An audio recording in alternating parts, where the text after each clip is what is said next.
Well, kia ora and good morning, everybody, and thank you for your patience around this particular event.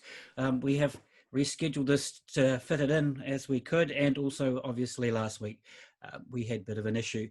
I was just talking to the presenters. We've done 19 or 20 of these presentations over lockdown, and fortunately for us, that was the first one that hit a snag. It's good to see that people are coming in, so we're going to get started. We've got an hour with Tony and Daryl. This morning, we're talking about the opportunities that 5G and next-gen tech will bring to your business. And so we've heard over the last couple of years, and we still hear a lot of information around 5G, particularly around consumers. And today we wanted to talk much more around business, but we'll hear from Tony shortly. Today we're joined by Tony Beard. I've known Tony for too many years and we should count, actually. Yeah, it's quite a few now. Yeah. Tony is Vodafone New Zealand's Wholesale Infrastructure Director. He's been there he's been there since 2010, so that's 10 years since you joined them from Farmside. So, and he's worked in various telco sector roles, including Telstra, Kordia, Nortel, and STC, and he's got a Bachelor of Engineering from the University of Auckland. And he's responsible at Vodafone for the delivery of core infrastructure, networks, platforms for both consumer and enterprise customers. He will introduce our other speaker, Daryl Michaud, who is the Waste Management's Customer and Digital Delivery Manager, who's leading continuous improvement efforts to put customers at the heart of their business decisions. And he's responsible for their customer-first digital strategy. Many of us are Daryl's customers. Take a weekly service almost, isn't it? So, the way we're going to work today is Tony will start his presentation. I'm in control of the slides, so there will be a moment where people ask me to move those slides forward. But he will then hand over to Daryl, and then we'll come back for a Q&A session. Now, what we've done is in the Q&As, you should be able to write your questions, and you should also have the option to vote them up if you want to, so you can see if the question has already been asked, you can vote it up, and that will come to the top of the list, and I'll manage those. But first of all, I'm going to hand over to Tony, and thanks very much for your time today. Thanks, Craig. Hi, everyone. Tony from Vodafone here. Actually, when you mentioned my history, when I graduated, I went over to the UK and was over there for about 10 to 12 years working in research and development. And so I was around for 2G, 3G, 4G and 5G, but the first couple of Gs I was working on the equipment manufacturing side, including research into 3.5 gigahertz radio out of Cambridge University with Nortel. And it's really funny because it's taken 20 years for 3.5 gig radio to actually turn into a commercial product. So it's been quite a long gestation, but actually it's got a really bright future now as the main 5G radio frequency we're using. So do you want to go to the first chart? So look, this is the roadmap over the years. I think one positive thing about Vodafone is that we have been with Nokia now for over 25 years, I think we've been with Nokia in New Zealand. Right back from the very first days of Bell South New Zealand. In 1998, Vodafone was acquired Bell South New Zealand and became Vodafone New Zealand. And most recently, last year, we were actually acquired by Infratil in Brookfield and set up as effectively a Kiwi company, which is really great news. But right through that roadmap, Vodafone New Zealand has been with Nokia. We've adhered to GSMA standards, which is the 3GPP standards body for 2G, 3G, 4G, and now 5G, which has given us a very seamless evolution. But really what's happened was, I guess 2G was about voice and short messaging services. And in fact, short messaging services, some of you might realise, was actually an engineering tool for commissioning base stations. So it was used to text the guys on the field when they were commissioning base stations to say, I can see that station's coming up. It was basically an engineering order wire that turned into an over-the-top product. So it was way ahead of its time as an OTT product. But that's the 2G network. 3G was sort of like a halfway house. So I always think of 3G as sort of the little engine that thought it could. It was the first foray into data, and the data speeds were really quite slow. I guess that's a BlackBerry that we're showing there, and that was the big BlackBerry was the big thing in those days to have. You were a real exec if you had your BlackBerry handset. And then in the 2010s, when I joined Vodafone, that was one of my first projects, was rolling out 4G. And for me, 4G was when data really took over, and you started to see megabits per second capability coming through onto the handsets. But as everybody knows, every single year people consume 42% more data, up to 50+% data. So we're seeing this exponential growth, and I think we worked out that there's been about a 1,000,000-fold increase in throughput since Morse code came in the 1840s. So huge increase in data throughput. And 5G is really all about data. Everything is data. So 4G was the first all data service with voice over LTE or VoLTE, and 5G is putting that onto steroids. And I see 4G and 5G as being quite complementary, actually, because they're all internet protocol enabled, and they work together, especially in the first couple of releases, which we'll talk about. So maybe if we just move to the next slide, we can talk about some of the features that you start to see with 5G. Speeds are 10 times faster, so we're talking about not megabits per second, but potentially gigabits per second of capacity to the handset, and the base station itself has significantly more capacity than a 4G base station. So the cost of carriage, the bits per hertz, which is a measurement of the throughput of the base station, is significantly higher, and the handset again is significantly higher. And you can start to see some of our use cases are really around fixed wireless access and some of the benefits that can deliver for quick, rapid deployment, even more so than potentially handsets in the first couple of releases. The next big area is lower latency.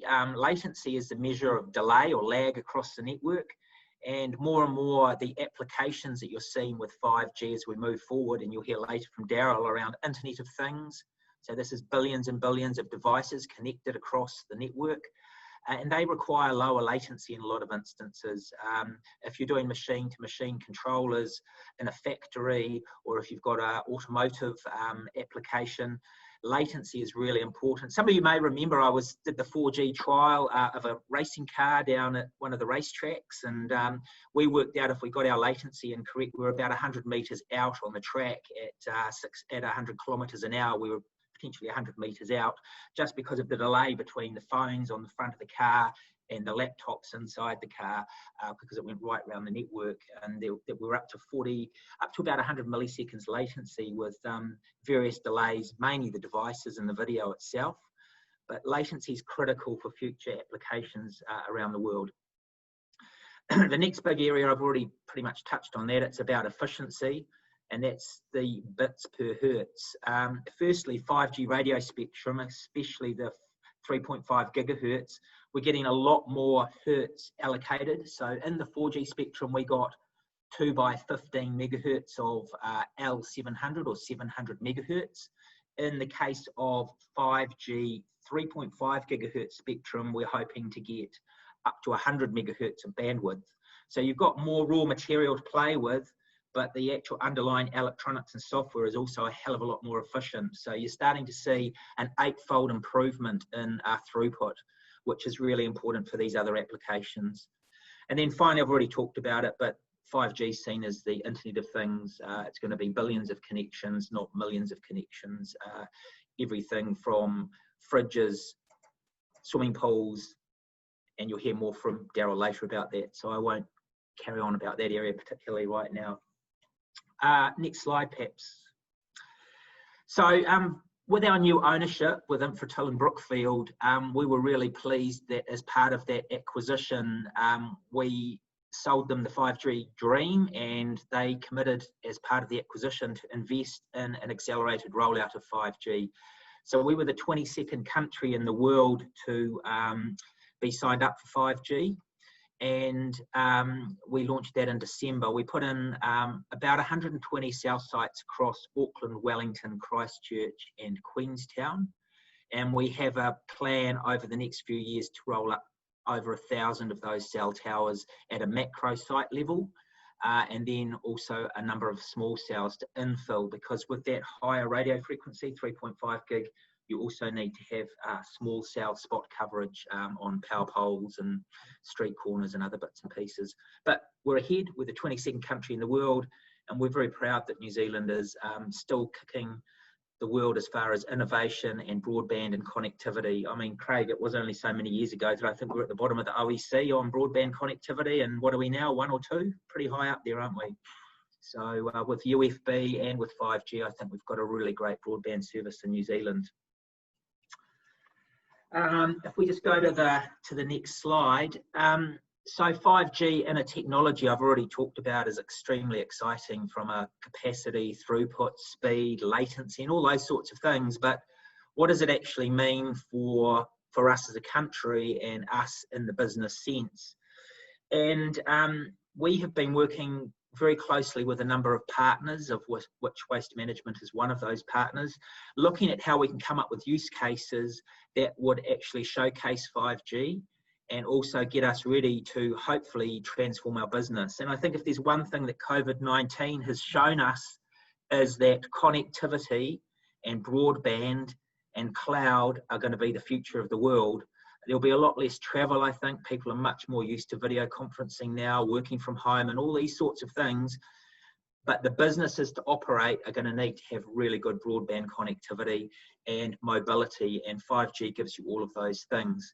The other aspect I can see from this big change with COVID-19 is I would really love to see New Zealand invest more heavily into innovation and into high-tech industry.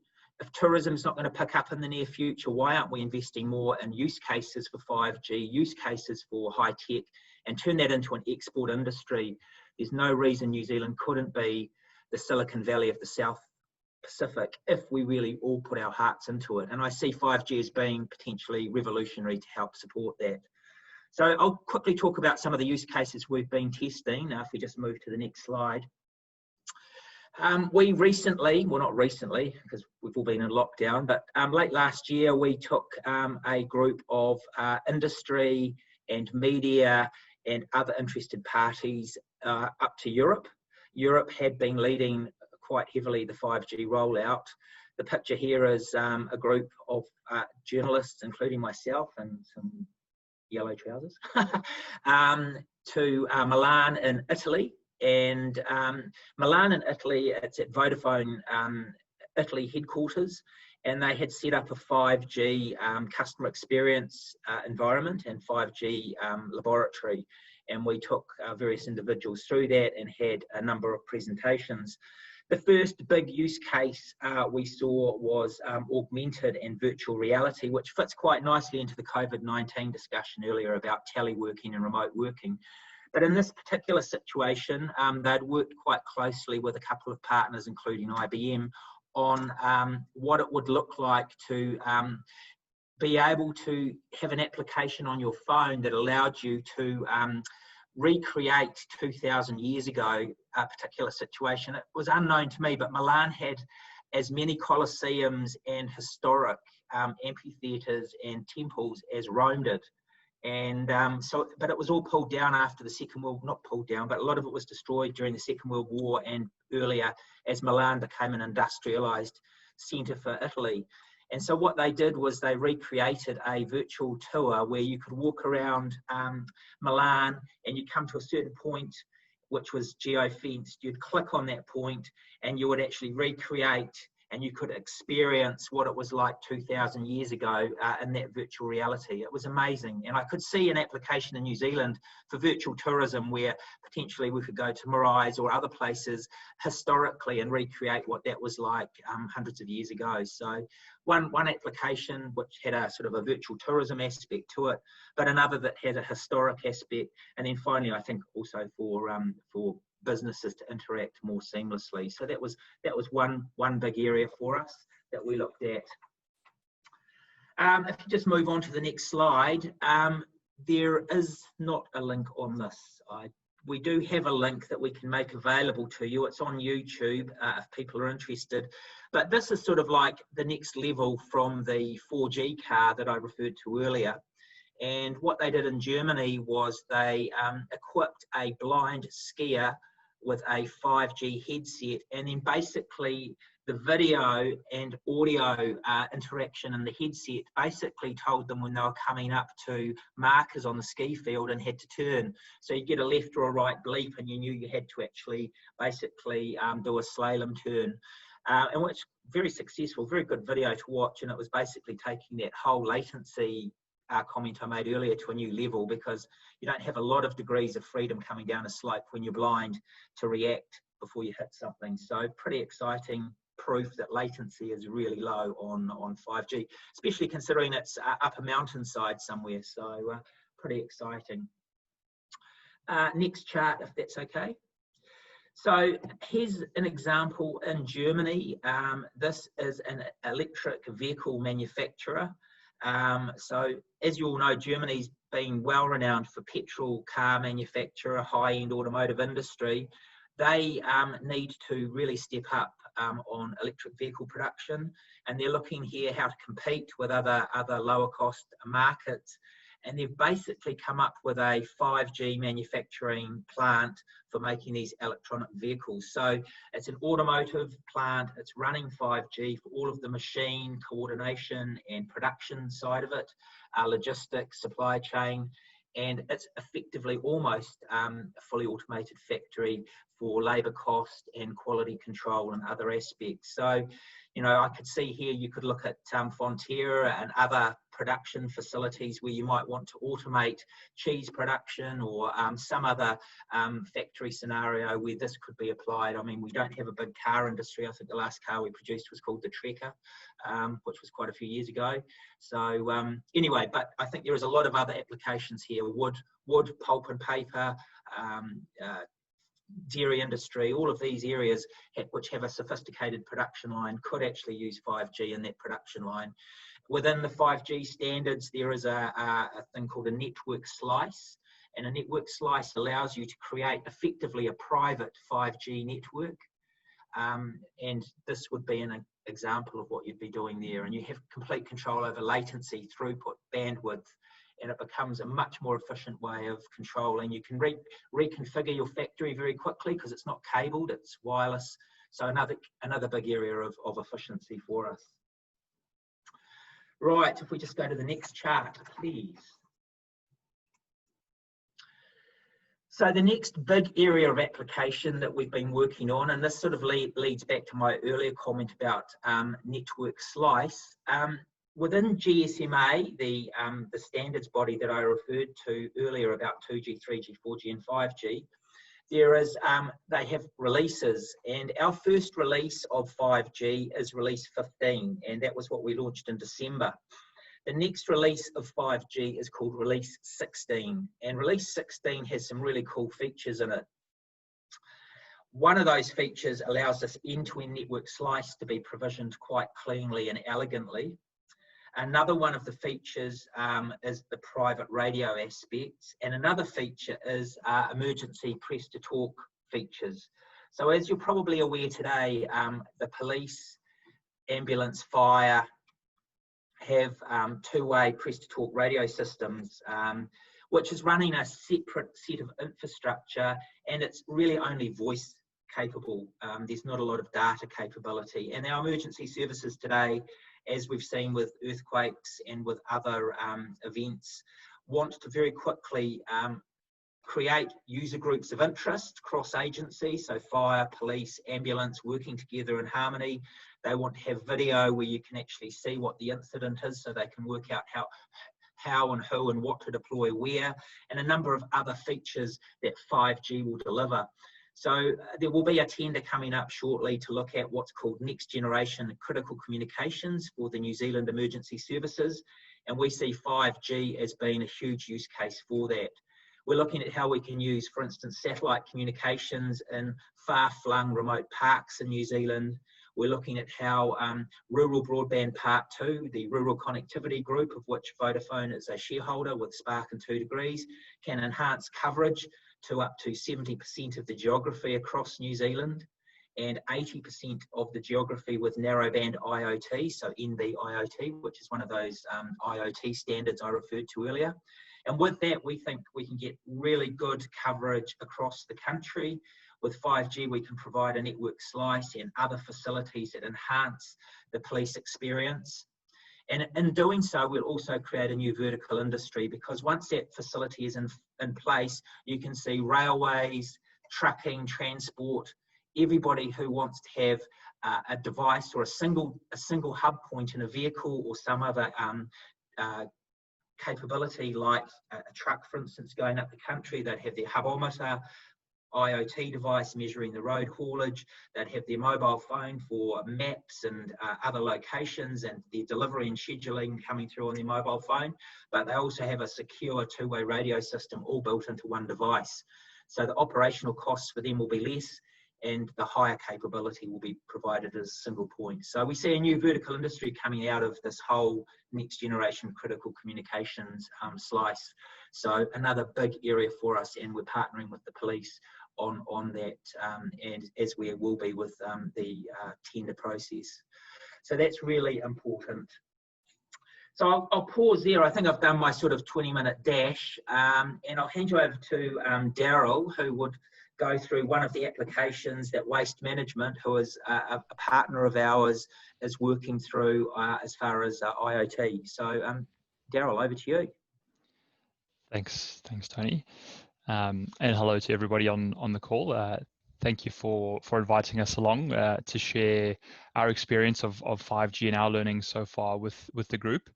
I guess what I thought I'd do just before we jump into the context of exactly what we've done to date is share a little bit of context on how we got to where we've got. And I guess our initial awareness of 5G came through the partnership we have with Vodafone. We've had some early discussions around what it is and how it might work for our business. I think, to be fair for us, it probably felt a little bit vague to start with. We weren't that clear on how we might benefit from 5G, but what we did want to do is we wanted to understand what it would mean for our business, how we could take advantage of it, how it would help our customers, and what we needed to do to start preparing for it. As in any business, we're always looking for ways to improve. We are a big player in the industry, and I think we want to be seen as innovators, and we want to take advantage of new technologies as they come around. And we see 5G as one of those technologies that we should take advantage of. So having the opportunity to work with Vodafone and be part of the 5G team was certainly interesting, very eye-opening, I would say, and gave us a lot of food for thought. And I think, like Tony has explained in our initial conversations, we understood the theory, we understood the concept, we get the value around speed, performance, lower latency.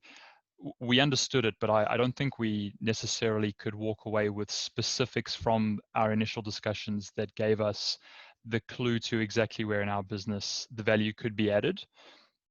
I don't think we could explain something like which problems or which opportunities is 5G specifically helping us solve. And that's where I think we were probably a little bit vague at the beginning.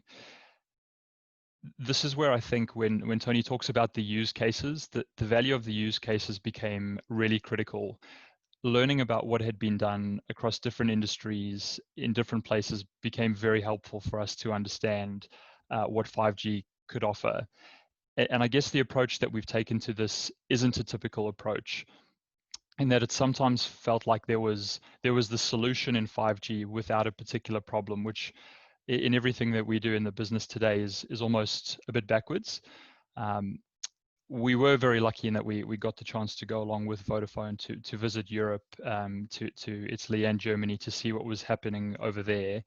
That opportunity was fantastic because I think it helped us get a first-hand view of the practical applications of 5G. We saw so many different use cases. It gave us really good insights into what could be done. And essentially, I think it changed the way we were thinking about 5G and even thinking about our own business. If I had to put it really simplistically, I think it just broadened our thinking dramatically. I think we started thinking about parts of our business with a blank page, and we started thinking about how 5G would let us do specific things in our business completely differently. It's not it's not necessarily a business improvement or a tweak of a process. It becomes quite a radical change if you want to take advantage of what 5G gives you. And I think particular areas to put it in the context of our business were around areas like health and safety. It's a huge part of our business. It's a huge part of our culture. And we try to do everything we can to keep our employees, drivers, and customers safe. There were quite a few use cases where 5G might help with that, as well as things like we've got a big fleet of heavy and light vehicles. The maintenance and management of that fleet is quite complex, where 5G can play a role, as well as in what Tony touched on in the context of remote tourism. For us, that becomes things like remote training sessions, or what we talk about as virtual experts, how we might use 5G to create remote experts in our business and not have to have people being physically in the same space anymore, which COVID is ironically helping speed up that process.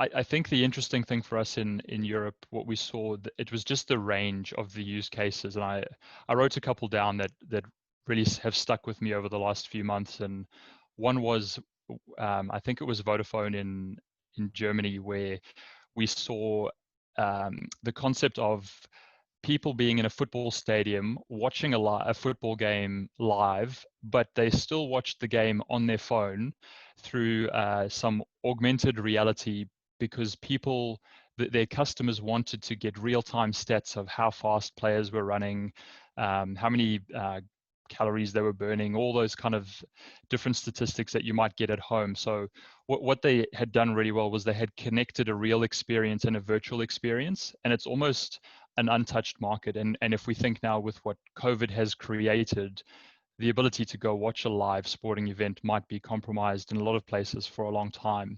And what that could offer might be very interesting. The other one that stuck with me was live security and surveillance footage. It was in the train station in Milan. I mean, hundreds of thousands of people moving through there at an incredible pace. The intelligence of what had been built in there was the ability to use that really high definition video capture to predict and prevent incidents. So it's all about, seeing if someone is running out of the door or running into the train station would trigger different responses. So the technology around some of the video capture was getting really smart. Tony talked about ego and car manufacturing. That was really eye-opening for us, because what it showed was effectively using some augmented reality to diagnose and service vehicles. So you can use the smarts of technology to help with that rather than relying on individuals. And that, I guess, the vision of what Ego has kind of progresses from having an amazing automated production line all the way through to creating ultimately what their vision would be around driverless cars, which for us becomes really interesting if we think we have 800 trucks across New Zealand. Who knows at some point if those will all be driverless or not, but the type of technology that 5G brings is going to be critical for that. And I think of all the things we saw, if I have to boil it down to what does it mean, it's about how we can use 5G to operate more efficiently. There's going to be more automation. There's going to be more data, more things connected, more analytics and intelligence across the board. And I think what we see now and what gets talked about as the fourth industrial revolution, for me, it was a light bulb moment that for the fourth industrial revolution to continue to happening at the pace we see it happening, 5G is going to be a critical part of that. And to talk a little bit more specifically about how we've taken what we've seen in Europe and brought it back to waste management, I think there were two areas that we really wanted to focus on in the 5G use cases.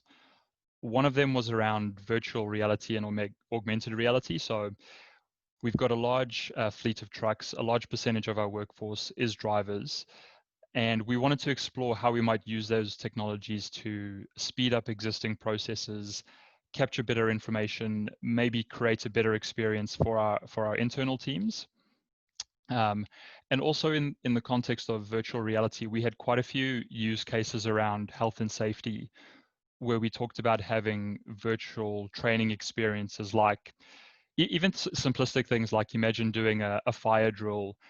Our fire drill training might now be, people sitting down in a room and getting a lecture about how that process works, whereas would that be more effective if you actually simulated a virtual experience of going through a fire drill and how you'd move through the office? And that type of use case can scale to putting a driver in a situation where they're having to do a high-risk maneuver or reversing into a landfill. We can create that experience for them and make it far more real and potentially more effective. The other area of interest for us was around the high definition image recognition and video capture. We did see a smart bin in Italy, which was basically able to sort waste. We wanted to understand how the technology might help us better identify the types of waste going into our large commercial bins. That use case for us is primarily focused on helping a customer become better at recycling the right types of products and staying informed, so it becomes an education piece. And I'll just talk to the two specific projects we've done in that case. Yeah, that's the right slide. Thanks, Craig. So the first one is what we've called a vehicle conditioning report. This is in the context of some VR capability. So what this is primarily focused on making sure that every time a truck goes out on the road, it's absolutely safe to do so without being an overly time-consuming process for our driver. So what the app is, it's a prototype that helps provide drivers perform all the necessary safety checks on a vehicle. It helps them pinpoint any issues. It makes it easy to report on those issues. It becomes really transparent and visible for anyone doing maintenance on those trucks. So we get quality information as images, not someone's handwritten notes. So both drivers and maintenance teams are really well informed. And it leverages knowledge that's built into a system rather than relying on individuals. So imagine a driver at 5 o'clock in the morning getting ready to start his day. He's standing outside of his truck and he can point his device at the truck and the device tells him tire pressure's good. It looks like there might be something wrong with the rear right tire. Maybe it's the tread is too thin. It tells him that information without the driver actually having to know that himself. It sounds quite simple and a logical thing that we should be doing in the business today, and we do, but with a large team of drivers and trucks, it can be quite complex to manage and not always effective. So we do believe that this is really going to help the team. And I mean, for me, one of the most exciting things about this has been the feedback from the drivers and the operations teams.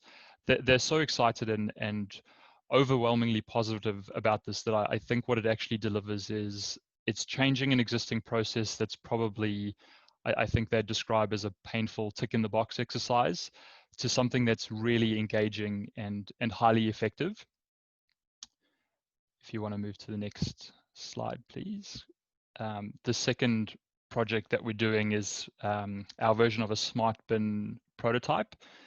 And here we're really looking at solving a problem specifically for our customers.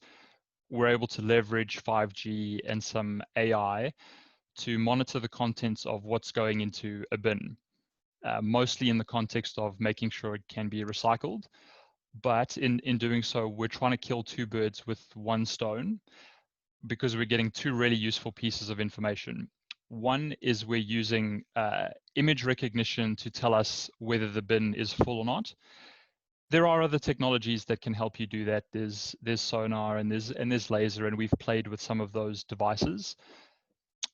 They're not necessarily the most accurate way of measuring if a bin is full or not. Ideally, we would measure it by a weight in our world, but that's really difficult to do. So it becomes a combination of things that help us answer a simple question of, is the bin full? We might still use sonar and laser, but maybe we'd also use images, because now we can get really high quality images and we can do the analytics on those images really quickly. Knowing when the bin is full creates value for our business in that we can only collect the bin when it is full, therefore optimizing those collections for the customer. So we're doing our job in the most efficient way possible, cutting down our costs, but only collecting the customer's bin when it needs to be collected, thereby passing that cost saving back onto them as well. And that's what our customers expect from us now.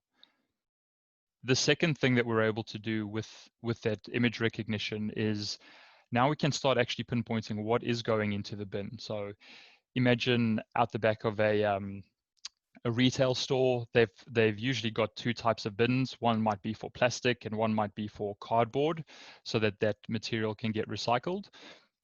What we're envisioning here is that in the cardboard bin, if a customer happened to put some plastic or general waste in their bin, we'd use the image recognition to basically sound a virtual alarm for them to say, hey, there's something in that bin that shouldn't be there. Please go and remove it. What that creates for us is we can guarantee that what we are collecting is a load of waste that can be recycled, that minimizes contamination, minimizes manual sorting, and actually for the customer helps avoid any contamination, which in a lot of cases they might get charged or penalized for. So again, there's a value for them, and customers often don't know that it's not happening. It's a very difficult thing to control. There's potentially hundreds of people putting waste in the bin.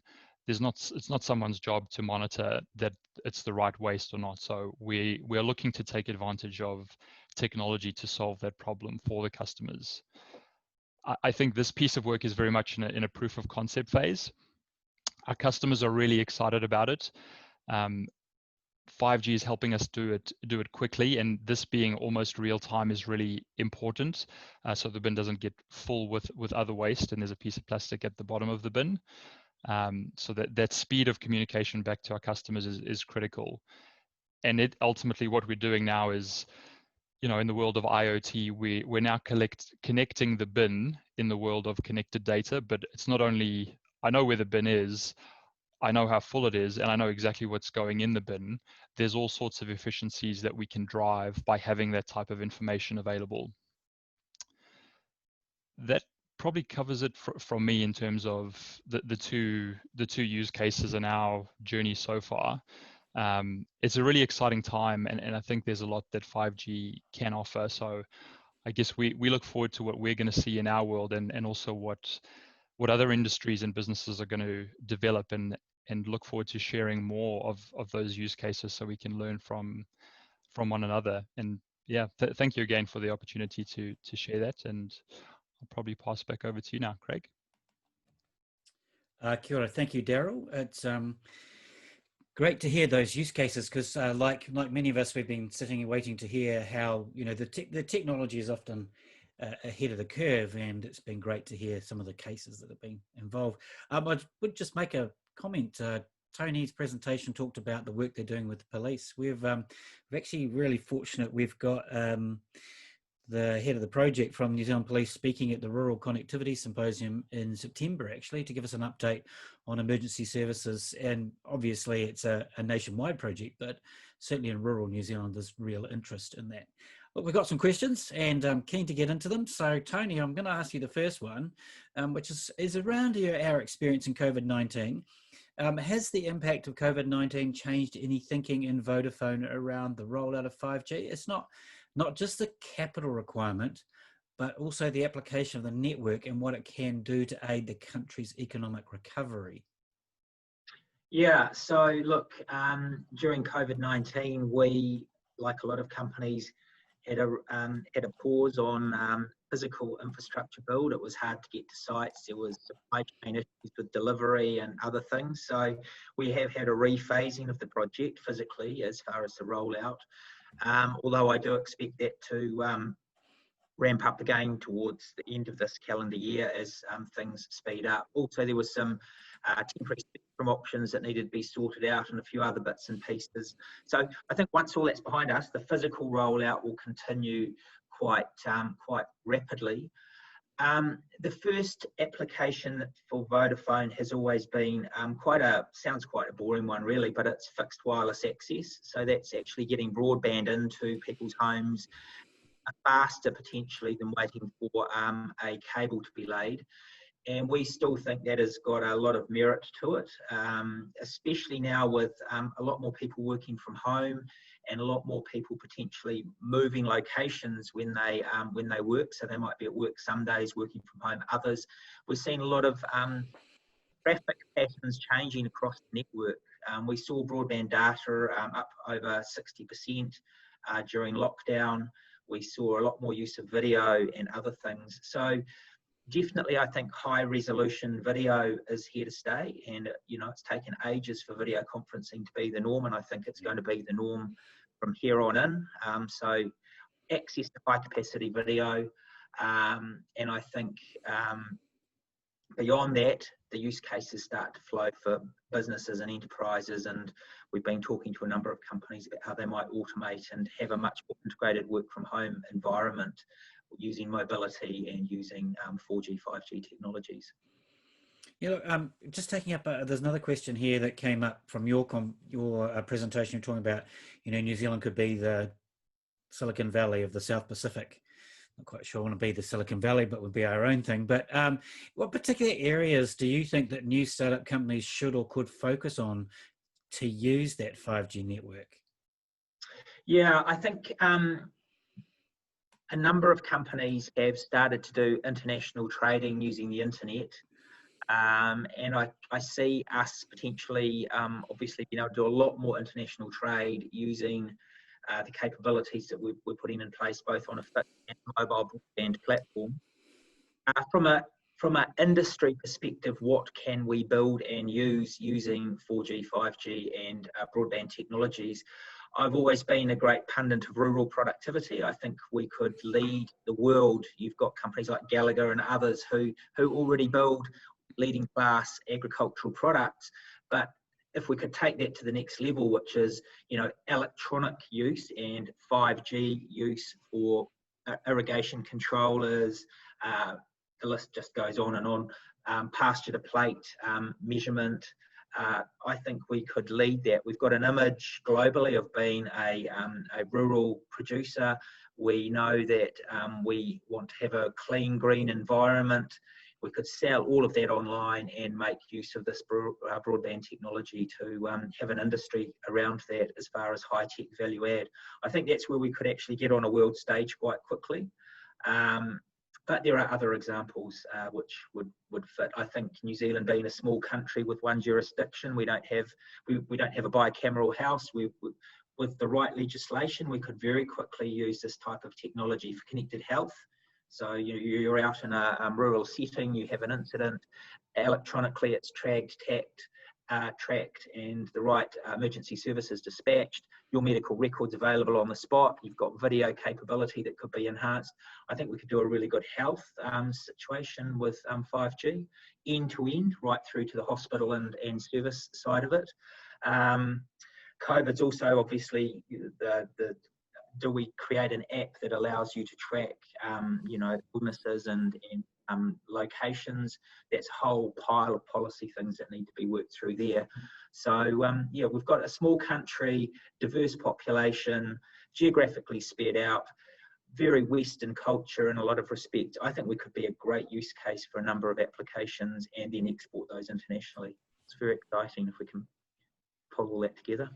Yeah, thanks, Tony. Hey, the next question I want to ask, and Tony, you'd probably want to answer this, but I'm going to ask Daryl if he can, because he's the one with all the 800 trucks on the road. So perhaps if Daryl starts and then Tony, you can come back. So just touching base on this driverless vehicle, because I'm really keen on hearing this one.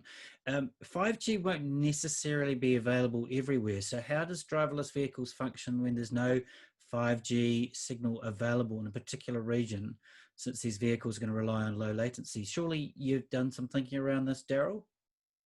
Yep. I don't think we've solved that problem, but it's a common question, I think. And I guess what it really drives is we know today how our vehicles operate and where they drive. We start thinking about taking advantage of 5G where it is available. And maybe it's not a truck in the future that's picking up the waste. Maybe there are drones that have 5G boosters bolted to them that can drive around and move waste. Similarly, maybe the driverless solution is in an inner city, right, where for our trucks to drive around Auckland CBD with roadworks and congestion is terrible. But maybe that is the use case for using a driverless vehicle in a specific area where we know there is reliable 5G connectivity. So I guess what we think about is, yes, if 5G was a critical dependency for a driverless vehicle, we wouldn't expect to roll that out across every city in the country. But there are areas potentially where it could become critical for us. And I guess in the context of all the other things that 5G could help us solve, this one is probably a little bit further away down the track for us, more not because of 5G, but because of how complex it would be to get a driverless vehicle to operate. So I guess it is a challenge, and it changes the way we think about how we might approach the problem. Yeah, could I just chip in on that one? Because a couple of technical angles. Firstly, I said we're going release 15 to release 16. So when you get to release 16, there's something called mobile edge compute, which is basically you do a lot of the number crunching on the side of the road in the street cabinet rather than trunking it right back to the core of the network. Those sort of applications will be used for some of the low latency driverless vehicle applications, but I think the wider internet will provide traffic jams ahead or road incidents ahead or traffic conditions that have changed, whereas the onboard car radar systems and other control systems, which are actually not using the macro network, would be responsible for making sure the car doesn't hit a car in front and all of those. So it's going to be a layers upon layers of technology to get to a full driverless car. It's going to be onboard car systems, mobile edge compute for periphery, and then the broader internet for looking forward into the distance for traffic jams, changing conditions, all the other bits and pieces. So it's a multi-layered issue. So that's number one. Number two, where there's not 5G, we are actually rolling out 4.5G to all our cell towers across the country. We're pretty well through that. So every time we do a 5G upgrade, and in fact more than just the 5G sites, we've been adding 4.5G capability. So that's using 700 megahertz, 900 megahertz, 1800 megahertz, 2100 megahertz, and 2600 megahertz. So there's about 4 different radio frequencies. All of those are on an antenna, which are providing huge capacity and speed that gives you a 4.5G layer ubiquitously, and then a 5G layer for high capacity, low latency where it's needed. And that's sort of like a bridge through to what's called standalone mode, where we go full 5G, and that won't be for about three years plus. Okay. Hey, look, we're getting some quite specific questions. So Tony, you're on the hook here for a couple of things. So I'm going to ask you them. So you mentioned that the initial 5G rollouts to 100 sites, another 1,000 sites, and associated infill is planned. Vaughan's calculated, he thinks that's about 2/3 of your current tower footprint. So how long will the wider rollout take? Yeah, so we've got a business case for that 1,000 macro sites plus, or about 1,100 macro sites, 1,000 plus 100, plus small cells. So we're going to put in quite a few small cells, which are basically Wi-Fi router-sized 5G base stations, but they just look like Wi-Fi hotspots. There'll be thousands of those ultimately deployed, but initially we'll be ramping that up with hundreds, not thousands, but there'll be thousands ultimately. And then the other 1/3 will progress over time. For instance, Rural Broadband Part 2, the RCG, is currently a 4G network. Over time, I'm anticipating that will become 5G as well. So I would say once we get low band 5G, because at the moment 3.5 gigahertz is considered to be mid-band, and then high band is millimetric radio, which is up at 26 gigahertz. It only goes hundreds of meters. So within 5 years, we will have a mixture of low band, mid band, and high band 5G. That's when it will be ubiquitous, I would say, around 2025. Well, putting my rural connectivity hat, I would be remiss if I didn't suggest, and I'm sure we're going to do this in September as well, that 5G in rural New Zealand is a good outcome, and we should be pushing for that earlier than later. But I'll leave that for that particular session. Advocate for it there. Hey, another quite technical. You already talked about spectrum. do carriers have sufficient spectrum for the rollout? And I know we can talk, I sort of know what your answer is going to be, but you've got different allocation at the moment, and also there's a further allocation to come in 2 years. So just as a practical question, as someone rolling out 5G, how does that impact your rollout, the fact you've really only got temporary allocations at the moment? Yeah, so firstly, the question, I think, is do we have enough spectrum?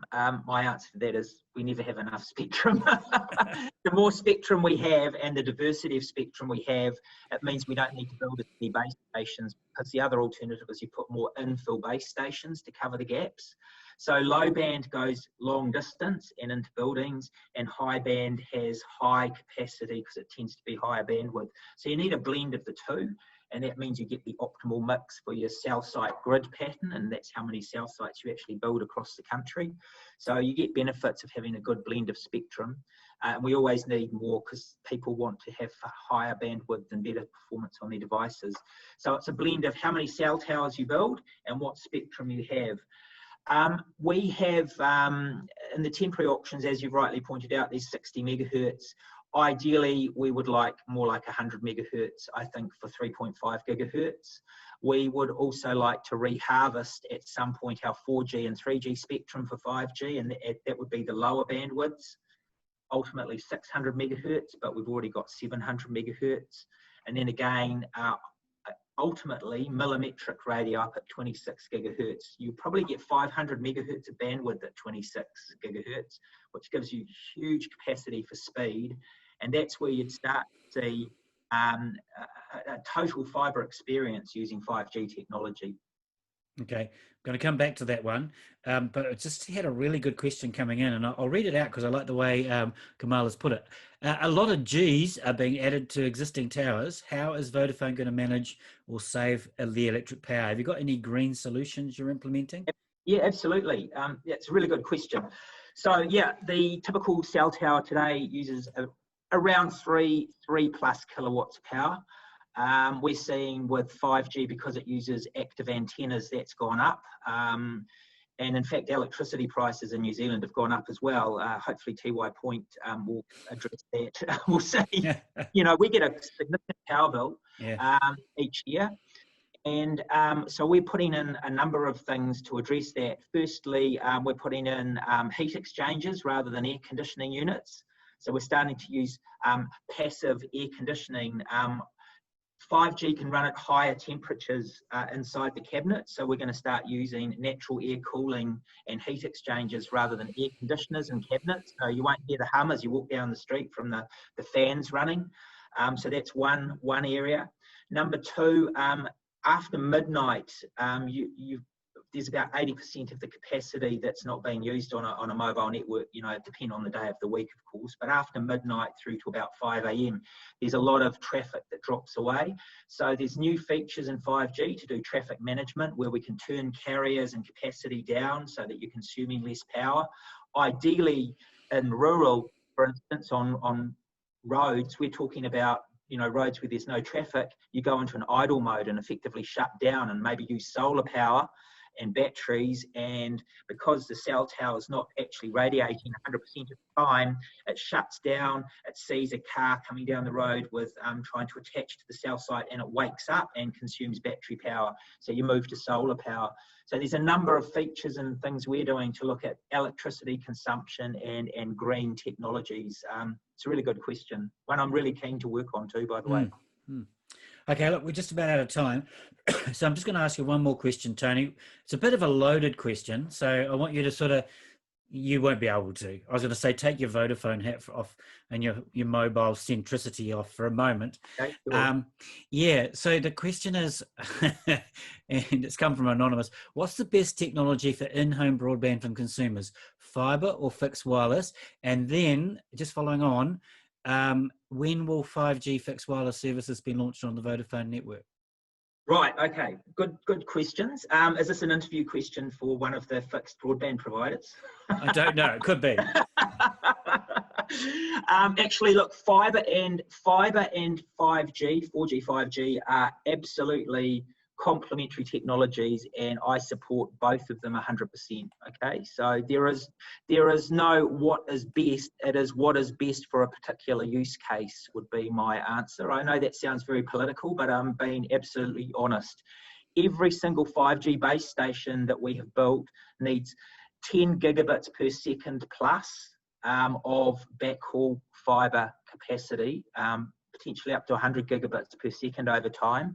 So you need fibre to the cell tower. Without that, you're not going to get the throughput that you potentially want in the future. So fibre is needed for that. We use fibre for all of our backhaul networks across Auckland, Wellington, Christchurch, from Whangarei in the north right through to Invercargill in the south. So fibre is absolutely critical for your backhaul and inter-data centre network. And then I guess what we're debating here is the access from the street into the home or into the small business. And that's really, again, down to, I would say, use cases. So if in today's 4G, 5G world, if you are a really heavy broadband TV user and you are streaming huge amounts of video, probably fibre is still the right thing, and millimetric radio.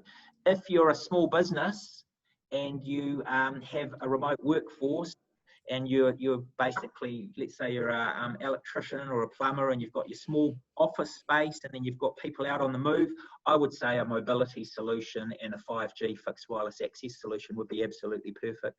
So it really comes down to the use case for that access tail and how it integrates with the rest of the network. Okay. Alrighty. Thanks so much, Tony. Thank you very much for your time. Daryl, also, thank you so much, and great case studies. I'm really happy to see those.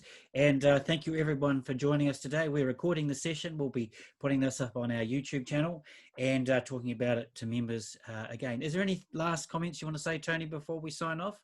No, thank you very much for having us, and look forward to your broadband symposium. I think it'll be interesting. We can talk about those rural applications. Well, yeah, and I should also put a plug in for the beginning of October. We're going to be talking about urban and smart cities. And so I think the smart bin concept comes into there as well. So we'll be looking at that, and 5G obviously plays huge into what a smart city is going to look like. So once again, thank you, everybody. And we'll be talking to you again at the next event. See you later. Thanks. Bye.